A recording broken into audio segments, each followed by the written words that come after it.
انسان جو ہے جب پیدا ہوتا ہے نا، اس کے ہاتھ ہوتے ہیں لیکن وہ پکڑ نہیں سکتا، اس کی آنکھیں ہوتی ہیں لیکن اس کو پتہ نہیں ہوتا میں کیا دیکھ رہا ہوں، اس کی زبان ہوتی ہے اس کو بولنا نہیں آتا، اس کے کان ہوتے ہیں اس کو نہیں پتا وہ کیا سن رہا ہے، اس کے پاؤں اور ٹانگیں ہوتی ہیں لیکن اس کو چلنا نہیں آتا۔ یہ سارے اعضاء جسم کے صحیح سالم تندرست بھی ہونا، اس کے باوجود انسان کو دنیا میں آ کر ہر کام سیکھنا پڑتا ہے، اور ایک ایسی چیز اللہ نے انسان کو پیدائش کے ساتھ دے کر بھیجی ہے، اور اس کے اندر اللہ نے اس کی ساری زندگی کا نظام رکھا ہے۔ شیطان نے کیا دھوکہ ڈالا، دنیا ایک چونکہ دھوکے کا نام ہے، اللہ نے دنیا کو متاع الغرور کہا ہے، تو اللہ رب العزت کی اس بات کو آپ نے سمجھنا ہے کہ دنیا میں ہر چیز انسان کو اپنی طرف متوجہ کرتی ہے کہ میں تمہارا مسئلہ حل کروں گی، میری طرف آؤ، مجھے لے جاؤ۔ تو جیسے ہم دکان میں جاتے ہیں نا، تو ہمیں کئی چیزوں کی ضرورت نہیں بھی ہوتی، لیکن دکاندار آپ کو پتہ نہیں کیا کچھ کہتا ہے اور وہ آپ کو اپنا سودا بیچنے کی کوشش کرتا ہے۔ تو دنیا اور دنیا کے اندر کی جتنی چیزیں ہیں، یہ ساری کی ساری دکانداری ہے، یہ سب اپنے پروڈکٹ بیچ رہے ہیں، اپنے آپ کو بیچ رہے ہیں اپنی اہمیت دکھانے کے لیے، جبکہ اللہ رب العزت نے انسان کے مسئلوں کا حل کہیں اور رکھا ہے۔ اگر انسان اس کوڈ کو سمجھ جائے گا تو ساری دنیا اس کے تابع ہو جائے گی، اس کی فرما بردار ہو جائے گی، اور اللہ رب العزت کے جیسے ساری کائنات اللہ کے اختیار میں ہیں،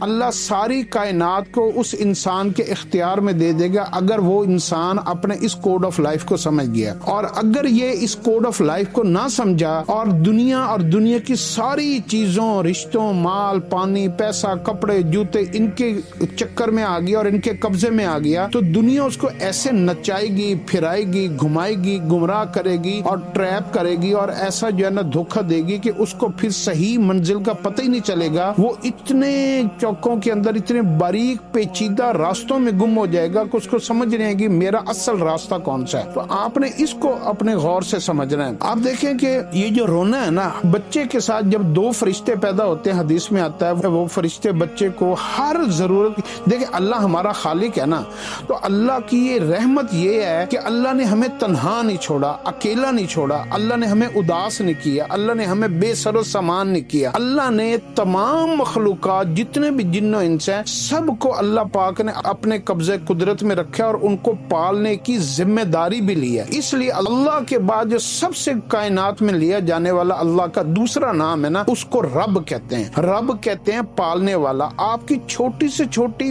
بڑی سے بڑی جتنی بھی ضرورتیں ہیں نا، ان سب کو پورا کرنے والے کو رب کہتے ہیں۔ تو اللہ نے ہمیں اکیلا نہیں کیا، اللہ نے ہمیں ساری نظام کو ہمارے قبضے قدرت میں کرنے کے لیے ہمیں وہ آنسو عطا فرمائے۔ تو بچہ جو ہے نا جب روتا ہے تو اس کی ساری ضرورتیں پوری ہو جاتی ہیں، اور وہ جو ہے نا جیسے جیسے جتنا وہ زیادہ تکلیف سے روتا ہے اتنا تیزی سے دنیا اس کی طرف کھنچ کر آتی ہے اور جلدی اس کی ضرورت پوری ہوتی ہے۔ جتنا بلند روتا ہے، جتنا تکلیف اس کو ہوتی ہے، اتنی زیادہ اس کے لیے دنیا میں آسانیاں لکھ دی جاتی ہیں، اور جتنا وہ چپ کر کے بیٹھا رہتا ہے تو لوگ سمجھتے ہیں کہ بچہ ٹھیک ہے، بچہ، اور لوگ جو ہے نا اپنے اپنے کاموں میں مصروف ہو جاتے ہیں اور اس سے غافل ہو جاتے ہیں، لیکن جیسے ہی وہ روتا ہے تو وہ سب لوگ اس کی طرف متوجہ ہو جاتے ہیں۔ اس بچے کو نہیں پتا کہ جو سامنے ایک سایہ سا نظر آ رہا ہے، یہ میری ماں ہے، یہ میرا باپ ہے۔ اللہ رب العزت اس کے رونے کے اوپر اس کی ماں کے دل کو نرم کرتے ہیں اور اس کی ماں کے اندر ایسی محبت ڈالتے ہیں جو نہ ختم ہونے والی ہے، جس کو کہتے ہیں بائی ڈیفالٹ۔ بائی ڈیفالٹ کہتے ہیں کہ سسٹم، کمپیوٹر، موبائل کے اندر آپ کو پتا کئی سافٹ ویئر بائی ڈیفالٹ ہوتے ہیں، وہ ختم ہی نہیں ہو سکتے، آپ اس ایپ کو ڈیلیٹ ہی نہیں کر سکتے۔ تو ماں کے اندر جتنی محبت ہے، اللہ پاک اس بچے کے رونے کے اوپر ماں کے اندر وہ سسٹم کو آن کر دیتے ہیں، وہ بٹن کو آن کر دیتے ہیں جو بائی ڈیفالٹ والی محبت ہوتی ہے۔ پھر وہ رات کا اندھیرا ہو، تیسرا پہر ہو، گیلا بستر ہو، کوئی بھی تکلیف بچہ ہو تو ماں کی کیا ہوگا، ماں کی آنکھ کھل جائے گی، ماں بے چین ہو جائے گی، ماں کا دل جو ہے نا ایک دم سے جو ہے نا حرکت میں آ جائے گا، اور ساری دنیا کو وہ جو ہے نا اس سے لڑ پڑے گی کہ میرے بچے کو، میری بیٹی کو، میرے بیٹے کو سکھ چاہیے، چین چاہیے، سکون چاہیے، حتیٰ کہ وہ اپنے خامن سے بھی ٹکرا جاتی ہے، اپنے ماں باپ سے بھی ٹکرا جاتی ہے، ساری دنیا سے ٹکرا جاتی ہے۔ اللہ نے ماں کے اندر کوئی ایسا نظام جو ہے نا بلٹ ان کیا ہے، اس نظام کو کیسے بلٹ ان کیا کہ وہ آن کہاں سے ہوتا ہے؟ جب بچہ روتا ہے۔ جب بچہ روتا ہے تو ویسے ویسے وہ نظام زیادہ طاقتور ہوتا جاتا ہے، مضبوط ہوتا جاتا ہے۔ رونا بہت بڑی طاقت ہے بچے کا رونا، اور یہی رونا شیطان سب سے زیادہ کیا کرتا ہے ہمارے ساتھ، وہ پلے کرتا ہے۔ پھر وہ ہمیں نا دنیا کی ہر چیز لے کر دیتا ہے، ٹافی، کھلونے،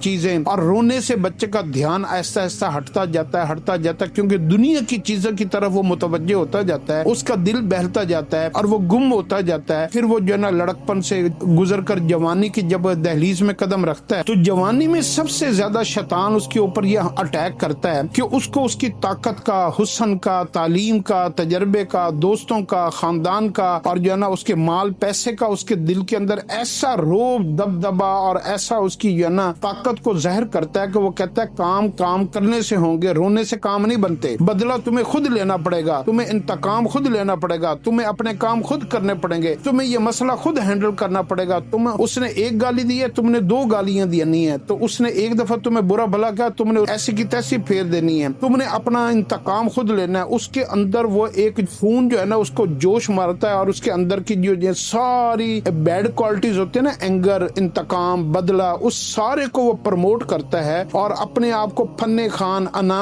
غرور، تکبر اور اس ساری چیزوں میں مبتلا کر کے اس کے اندر جو سب سے زیادہ اللہ رب العزت کو محبوب ترین عمل ہے انسان کا رونا، اس سے اس کی توجہ کو ہٹا دیتا ہے۔ آپ غور کریں اس دور میں جتنے بھی لوگ پڑھے لکھے ہیں، ان پڑھ ہیں، عبادت گزار بھی ملیں گے، آپ کو نیکیاں کرنے والے بھی ملیں گے، تہجد والے بھی ملیں گے، روزہ حج زکوٰۃ کو پورا کرنے والے ملیں گے، قرآن کی تلاوت کرنے والے ملیں گے، ساری نیکیوں کے، لیکن تنہائی میں بیٹھ کر اللہ کے سامنے رونے والے آپ کو دیا جلا کر آپ پھریں گے نا چراغ لے کر، تو آپ کو الا ماشاءاللہ کوئی ایک ملے گا جو اللہ کے سامنے تنہائی میں بیٹھ کر رونے والا ہو۔ ساری عبادات شیطان اس کو کرنے کی اجازت دیتا ہے۔ جیسے آج کا کفر دیکھے نا، یورپ، امریکہ نے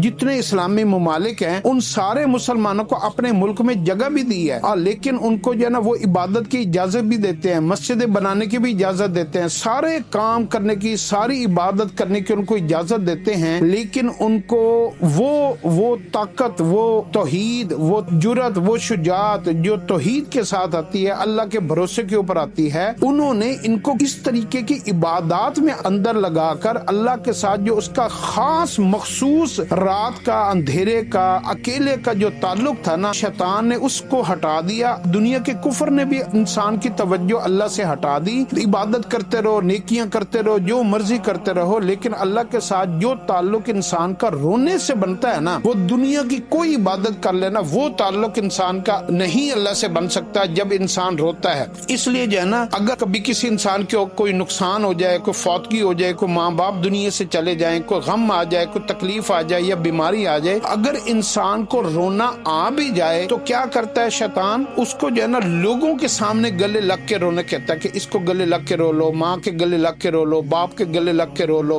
بیوی، بھائی، دوست، احباب، عزیز و اقارب۔ وہ اپنے جو اس کو نہیں پتا کہ جو اس کی آنکھ کے اندر کا جو آنسو ہے نا، وہ ایک آنسو کی اللہ کے ہاں کیا قیمت ہے۔ کاش انسان کو اس کا پتہ لگ جائے نا کہ میری آنکھ سے نکلے ہوئے ایک خالص آنسو کی اللہ کے ہاں کیا قیمت ہے، تو انسان اپنے آنسو کی اتنی حفاظت کرے، کبھی بھی اس کو لوگوں کے سامنے ضائع نہ کرے۔ یہ ایسے ہی ہے کہ جیسے آپ کو کسی نے بلینک چیک دیا، اس کے اوپر اربوں خربوں جو ہے نا روپے آپ لکھ سکتے ہیں، ڈالر لکھ سکتے ہیں، لیکن آپ نے کیا کیا کہ وہ سارا خزانہ ٹکڑے ٹکڑے کر کے آپ نے گندی نالے میں، کچرے میں، جو نا غلاظت میں پھینک دیا، اور آپ کو کتنا افسوس ہوگا۔ جو انسان اللہ کے علاوہ کسی بھی مخلوق کے آگے روتا ہے، مخلوق سے امید رکھتا ہے، مخلوق کے آگے آنسو بہاتا ہے، وہ ایسے ہی ہے جیسے اس نے اپنے آنسوؤں کو جو ہیرے موتی سے بھی زیادہ قیمتی ہیں، اس آنسو کو اس نے گندگی کے ڈھیر میں ڈال دیا ہے، تو اس کی ویلیو کو اس نے زیرو کر دیا، اس خزانے کو اس نے جو ہے نا وہ تباہ و برباد کر دیا ہے۔